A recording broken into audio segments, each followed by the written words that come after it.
The Texas legislature is considering a bill to ultimately impact how you are taxed. Senate Bill 10 would reduce how high a city can raise taxes before sending the proposal to voters for approval.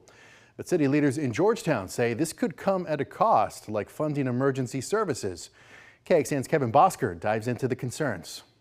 Lawmakers want to change how cities go about getting more money from you to pay for services that you need. The voter approval tax rate multiplier is a key component in that process. It determines if a city or county needs to seek voter approval for certain property tax increases. Currently, that rate stands at 3.5% for all local municipalities. Senate Bill 10 would reduce that rate to 2.5% for local municipalities with populations over 75,000. Moving it from 3.5% to 2.5%, it would save the average resident in Georgetown 44 cents a month.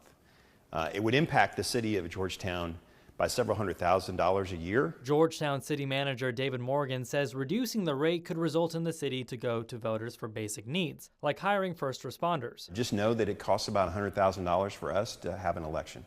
And so that's a police officer, that's a firefighter. No one likes taxes, and no one likes to have to call 911, but both of them are necessary. Georgetown Fire Chief John Sullivan says the city's population growth has already put a strain on the department. He worries lowering the rate will only make things worse. We have a 3-person staffing model on our fire engines. I don't have the latitude to drop that down any further. To do so would put my firefighters at risk. To be limited to 2.5% would mean that almost every single year we would have to go back to the voters and ask for help, because equipment is more expensive, inflation continues to be high. On the state floor on Tuesday, Republican State Senator Paul Bettencourt from Houston said that indigent defense and support services are exempt in the bill, like certain health care. There is not an exemption for fire, police, and general emergency services. Senator Bettencourt went on to say that the legislature has already helped fund first responders in Texas through other means. I also want to point out that this year, for the first time, we put